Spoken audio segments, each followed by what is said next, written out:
Hi guys, it's Kathy. Welcome back to my art channel, Kath Artistry Fluid Art. Today I am doing a mini splash pour. Now some of you remember that I've done larger, what I call splash paintings. I have one to show you. It's going to take up a lot of room here. This is one of my 20 by 24 splash paintings. I have to order more larger canvases because I'm out. I thought it might be fun because I had some leftover blue paints to do this, a tiny splash in these little tiny bendable silicone cups. This is an 8 by 10 convex canvas. You have to be very careful when doing your sides. It's taped, it's pinned, and ready to go. I painted it. The background is Amsterdam Prussian blue mixed with Thalo blue, and then a turquoise, and I have brushed that with a sponge brush. You can just use a regular brush as well. And then a little bit of white here, so it looks a little like an ocean or a lake. I wanted to see more of the lines in it, which I haven't done in my other larger paintings. I've just tried to blend it very evenly, but this time I thought I'd do something different. So for the paints, I have mixed amethyst, Prussian blue. I don't know if I can, I guess that's better. It's kind of hard to have these overhead lights and all it seems to do is glare. I don't know what else it can do. The next one is Deco Art Teal, which I love this color. You can see it there. The other is Sky Blue Light. I believe that's by Amsterdam. And the last is Amsterdam White mixed with Modern Masters Pearl. What the pearl paint will do is give it a shiny, shimmery finish, which I want for a splash pour. My pouring medium is my usual. I do 8 parts, see if I can get this right, 8 parts Floetrol mixed with 1 part Liquitex pouring medium and 1 part Liquitex gloss medium. For this pour, you don't need that. You basically just need to mix all of these splash paints with the GAC.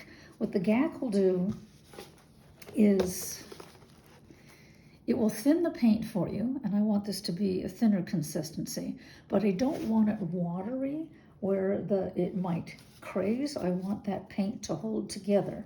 And GAC is very good at adhering the paint. For thicker paints, it's also very good for keeping it from cracking. For this thinner paint, hopefully it's just gonna adhere it and hold it together so I'll have a nice flow of line. The other thing GAC does is it creates a gloss finish on the paint, which I also want for this. So, but I didn't do that. I have added GAC to my other colors that are mixed with the Floetrol pouring medium that I've used. So we'll see what happens. I hope you can see this. It's rather thin. It forms one little mound which immediately disappears. And if you go around and make a line, it holds for a second and then it disappears. So that's what we've got there. So I'm going to do a little bit of pouring. I'm going to use 2 cups because this is a 2-part process. A lot of you have asked me about this process. It's a little hard to explain. So anyway, first I'm going to start, let me move this out of the way for a sec, with the Amsterdam Prussian blue.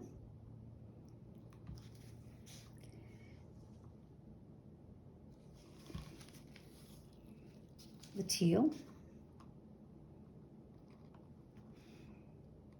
This might even be too much paint for this little thing. the sky blue light.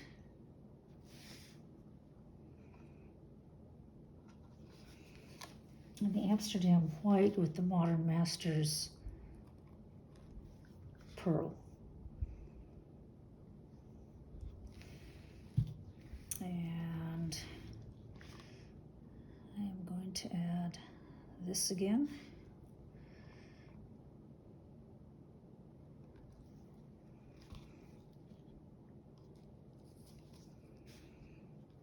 Be a little of this. Let's see. I'm going to leave that. I have a wee bit left of from my last pour. This was a base paint of white with a little bit of phthalo green in it. And I'm going to put a little bit of that in this one. Okay. Now for the fun part.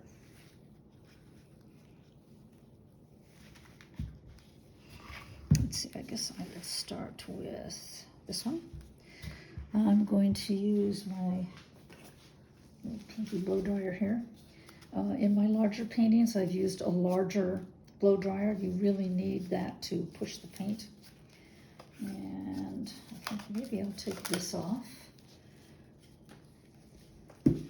Okay.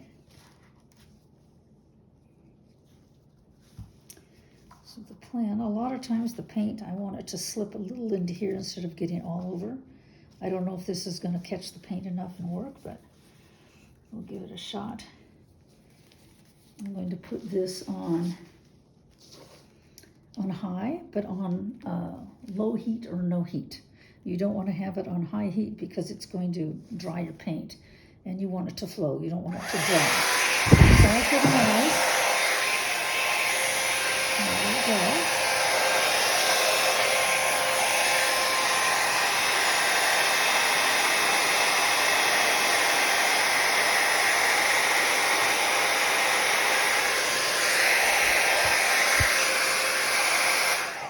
Okay, that was way more than I had in mind.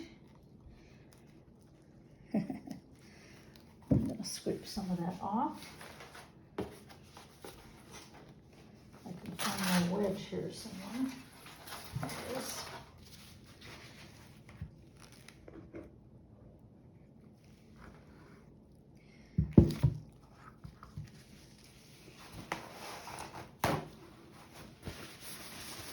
Doesn't always work as planned, as you can see.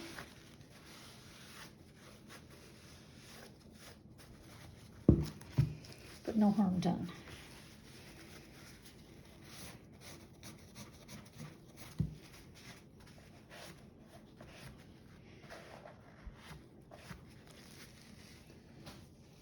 Okay.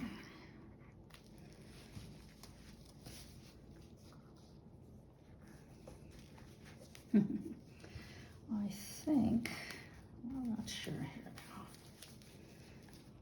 I have to get part of that.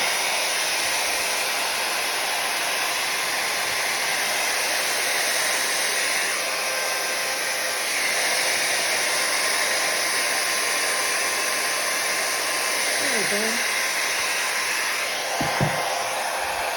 That's a little better. The other one, I was going to do the splash, but this is so tiny, it's already got its own little big splash going there. But with this, you're going to do a flick of the wrist.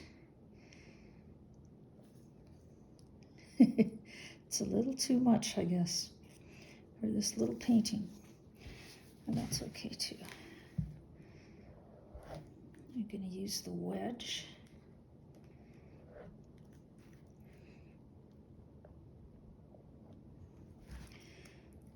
Just to get a little more definition to the splashes. However you feel that would be best.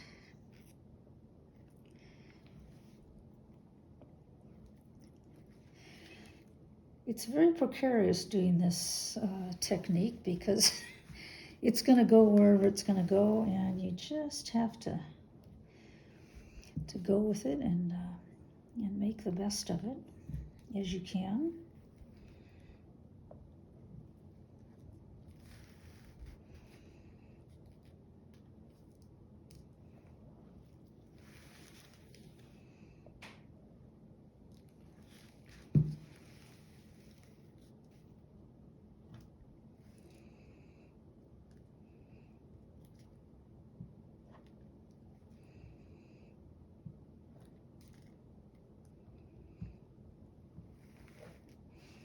Sorry for the dead silence here.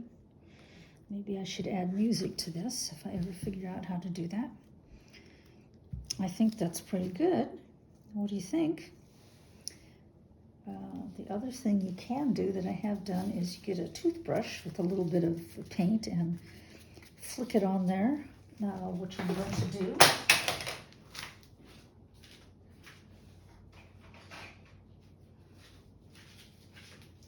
You can use, well, since I have a bunch of paint here left over, I think I'm going to do more of the white.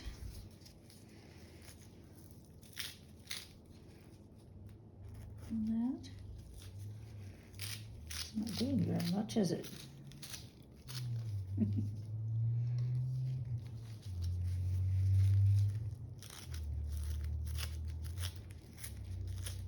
This is the first time I've done this on such a small canvas. A larger canvas is a little more forgiving with something like this. Don't need a whole lot here.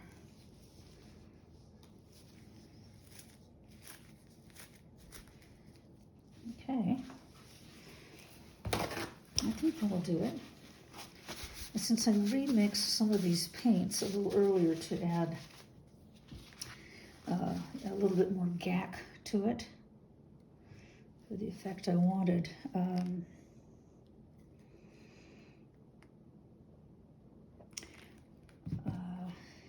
I forgot what I was going to say now. Oh, sorry. Since I had remixed this, there's more air bubbles in it, which I don't want. So what I'm going to do is torch it to get rid of those air bubbles so they don't make little craters in your canvas, in your paint once it dries. That's the plan here. You can see those bubbles popping out of them.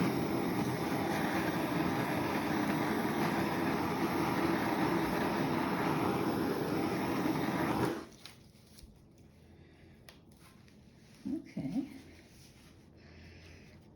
I think that's pretty good. I might play with it a little bit more. It's way different than doing a paint pour where you're tilting it and you're scraping the edges. This you're going to get splatters all over, which is good, you know, and on the little sides, which you want to see on a convex canvas like this. It's just different. The paint is a lot thinner, and it's a whole different technique. And you do paint the base first. It's dry, and then you take your chances doing the splatter. So I'm going to call this done. It's kind of fun. I thought it'd be fun just to do this little one, and it was. And you can do a lot of variations, different variations of colors. You don't have to use as much paint. I probably didn't need that second step of flinging it because this is so small. I think I should have kept it that way, but I don't mind this with the big fling in it at all. Let me know what you think. Thank you so much for watching, for joining me. If you like this, you had fun with it, give me a thumbs up and subscribe, and I will see you next time. Thank you so much. Bye-bye.